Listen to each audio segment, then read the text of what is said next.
Então a gente vai fazer aí a questão de projeção paralela. O que é uma projeção paralela, né? Vamos começar então com um exemplo aqui mais simples de projeção paralela. Bom, então se eu tenho, por exemplo, no plano um subespaço vetorial. Então aqui o nosso espaço vetorial é o R2, que é o plano cartesiano, x, y. E eu tenho um subespaço vetorial que é F. Essa reta, né, passando pela origem, ela tem um vetor diretor aqui, vamos chamar de U. Então F, ele é o espaço gerado pelo vetor U. São os múltiplos de U. O que é isso? São os vetores alfa U, tal que alfa é um número real. Então, essa reta ela é um subespaço vetorial.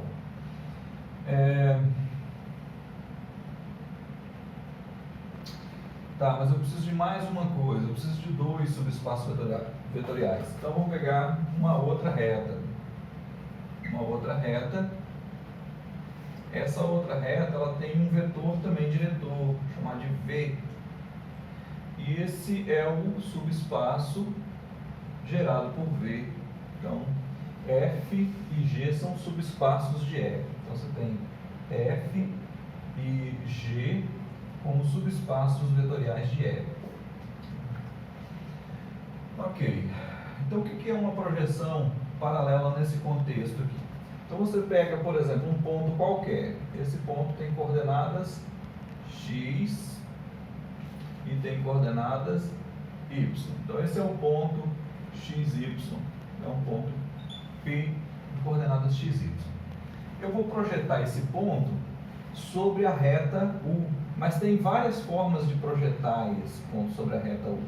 Uma é projetar ortogonalmente. Outra é projetar aqui, outra é projetar aqui.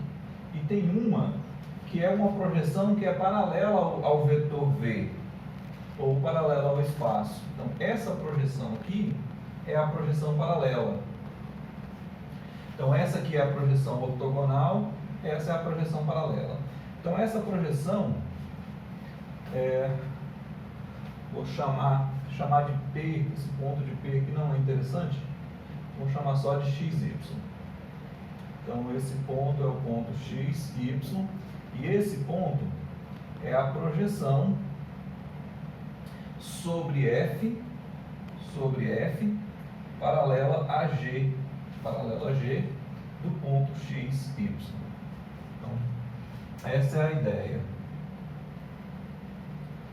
A projeção ortogonal, ela também é uma projeção paralela, se você pensar assim, ó. Você tem dois espaços ortogonais, ó. Você tem o F e tem o G. Então aqui está o G, aqui está o F.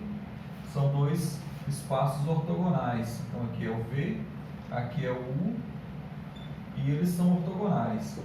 Então se você pega aqui um vetor e projeta paralelo a V, então você tem a projeção ortogonal. Quando você projeta aqui, essa é a projeção do ponto sobre F paralelo a G, ponto XY, paralelo a G, ponto XY. E ela é uma projeção ortogonal. Por quê? Porque ela é paralela a um vetor que é ortogonal ao vetor U. Então, a projeção ortogonal é uma projeção paralela. O que eu quero dizer é que essa classe de projeções paralelas, ela é bem ampla. Tá? Então, essa é a ideia aí do plano, né? Aí, para sair do plano, a gente poderia até tentar fazer esse desenho no espaço tridimensional. Mas é um pouquinho mais difícil de desenhar, mas dá para fazer. Mas em vez de fazer isso, eu vou pensar de uma forma mais generalizada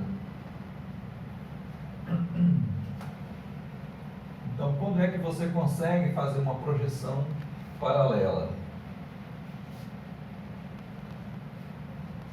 Uma projeção paralela é uma simplificação do nome. A projeção sobre um espaço paralelo ao outro.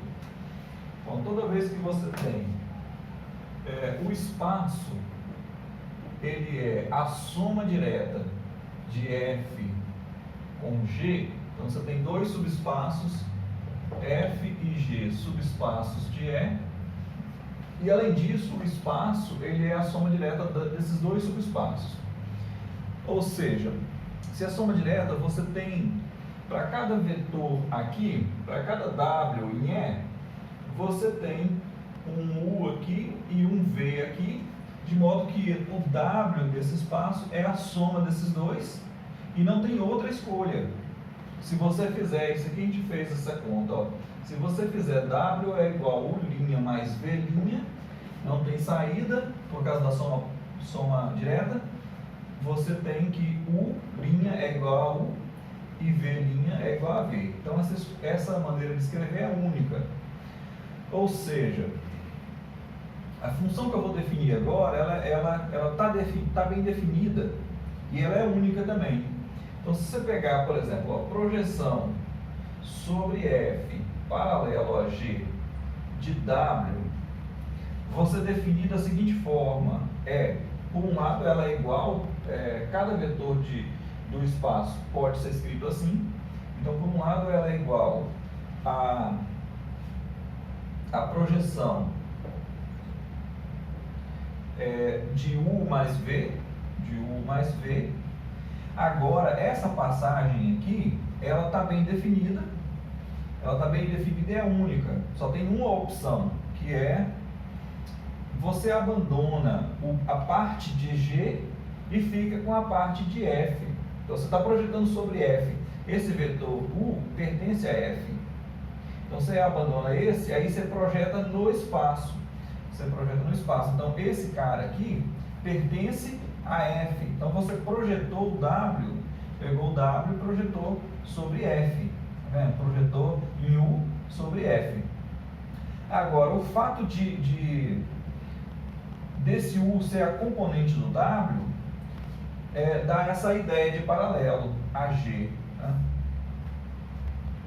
Porque esse U, ele é determinado pelo conjunto G.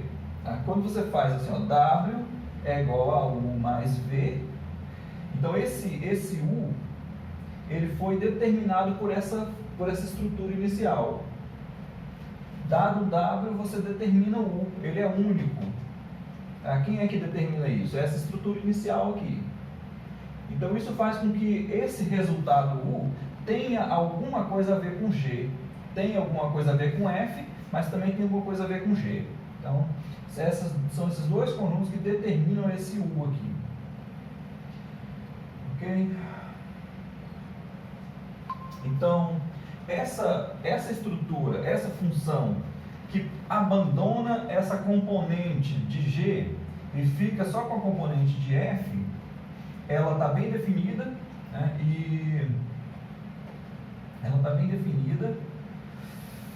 E é única.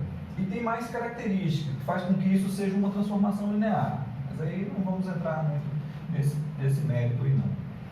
Bom, então feito isso, olha, a gente tem o espaço é um espaço com uma dimensão qualquer. Então a gente não está trabalhando com isso. No exemplo que eu vou fazer, essa dimensão é 3. Então a gente não está fixando a dimensão, então a dimensão é qualquer dimensão. E a dimensão de F mais a dimensão de G é esse N, por causa da soma direta. Então a gente tem toda essa liberdade. A gente tem essas equações, mas a gente tem essa liberdade. Então eu vou fazer um exemplo bem restrito, onde a dimensão de E é 3, a dimensão de F, se não me engano, é 2 ou 1, e a dimensão de G é 1. Aí isso pode ser, a gente pode se libertar disso aqui, né? qualquer dimensão n, a gente consegue fazer as mesmas contas. E quais são essas contas? Porque o mais importante é tentar escrever o W, tá? É tentar escrever o W como uma soma. Tá? Então a ideia é escrever o W como U mais V. Tá? Bom, então ainda de uma forma geral, se eu tenho um conjunto de geradores para cada um desses caras, então vamos pensar um pouco mais detalhado. Ó. Se eu tenho um conjunto de geradores, F é gerado por um conjunto, U1 até o K, e o G é gerado, eu vou chamar de V1 até um VR.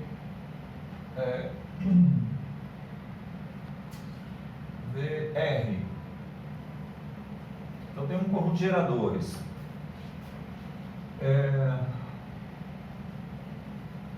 Não é qualquer conjunto assim. Não é qualquer conjunto assim. Isso precisa ser organizado de modo que a soma direta desses dois subespaços dê o espaço todo. Então isso precisa, não é qualquer lista de vetores que vai resolver o problema, né?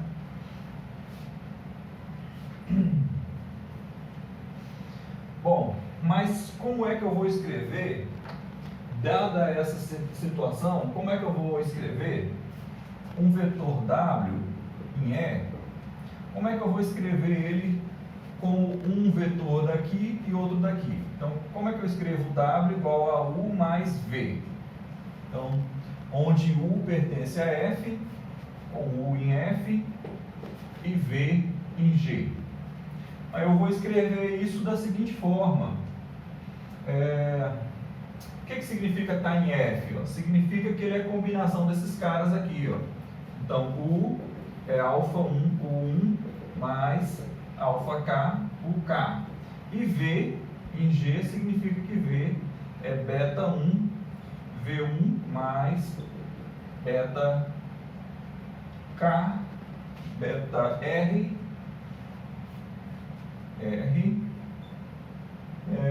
VR. Eu vou fazer uma coisa, para simplificar aqui, eu vou fazer o seguinte, ó. Ao invés de escrever G dessa forma, eu vou continuar com a lista. Ó. Então aqui é UK mais 1 até o N, que é a dimensão desse espaço. Então eu continuei com a lista com a mesma notação. Então agora aqui fica assim, ó. Alfa K mais 1,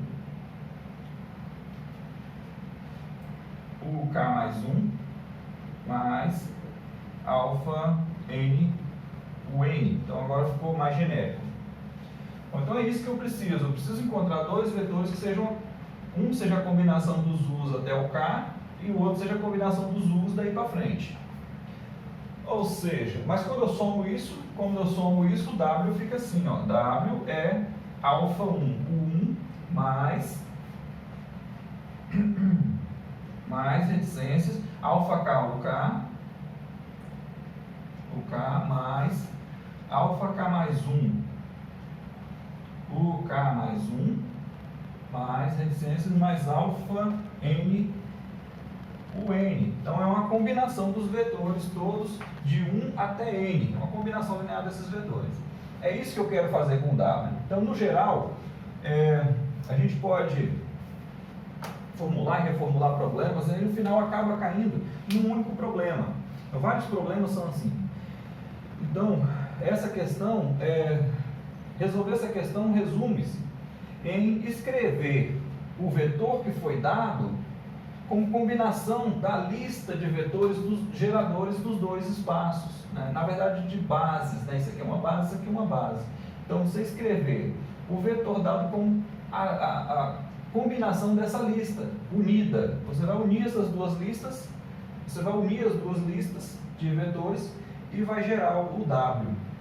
Aí, até aqui é o U e daqui para frente é o V. Então, mas o problema resume-se a pegar o vetor dado que você quer calcular a imagem e calcular essa combinação linear. Então, esse problema de pegar um vetor dado e escrever ele como combinação dos outros, esse é um problema recorrente, e acaba caindo no sistema linear, o que é bom, mas é um problema muito recorrente. Tá? Então, é esse o resumo de como você vai resolver o problema. Com o nosso caso ali, que você tem 2 vetores e mais um vetor, você tem uma lista de 3 vetores aqui para resolver o problema. Então, nesse caso aqui, como a projeção é o vetor U, é essa combinação aqui. Então você vai resolver o sistema e achar os alfas, todos os alfas, mas você vai abandonar esses alfas aqui, ó. Você vai abandonar esses aqui e vai utilizar apenas esses. Então, você calcula os alfas e a projeção de W sobre F paralelo a G é essa primeira expressão. Então, é o alfa 1, o 1, mais alfa K, o K. Então, essa é a expressão da projeção. Ó. Só que o primeiro problema é determinar esses alfas. E eles são determinados, eles são únicos, porque você tem essa lista de vetores aqui também. Então parece que nós vamos jogar fora esses caras, mas só que esses vetores, eles influenciaram na determinação desses coeficientes. Se eles não estivessem aqui, nós teríamos várias soluções aqui. Como eles estão fixados, a gente tem uma única solução aqui. Então você determina esses coeficientes e aí você escreve a resposta. Só tem uma resposta. Tá? Então, resolve-se o problema dessa forma. E aí, como eu já disse, parece que a gente está resolvendo um problema específico, mas geralmente a gente cai nesse mesmo problema. Quase sempre na álgebra linear a gente cai num problema parecido com esse. Escrever um vetor como combinação de outros, de uma lista, em geral como combinação de uma base do espaço. Né? Então a gente vai fazer isso aí de uma forma bem genérica, porque nós vamos trabalhar com esse W, no nosso exemplo, o W é um x, y, z. A gente vai trabalhar com essa expressão. Ao invés de jogar um número aqui, que é o que a gente faz em geral, coloca um número aqui, 3, 7, menos 1, por exemplo, e aí calcula, também dá para fazer a conta, mas aí a gente tem números. A gente vai trabalhar com as letras, x, y, z. Então é isso aí. Esse é o significado da projeção paralela de uma forma bem genérica, né? É uma generalização da projeção. Ok? Então a gente vai ver nos capítulos seguintes, nós vamos ver projeção ortogonal, vamos ver fórmulas para calcular a projeção ortogonal. A projeção ortogonal ela tem um papel mais importante. E aí a gente chega numa fórmula para ela, mas a gente tem uma projeção mais generalizada que é essa daí. Tá?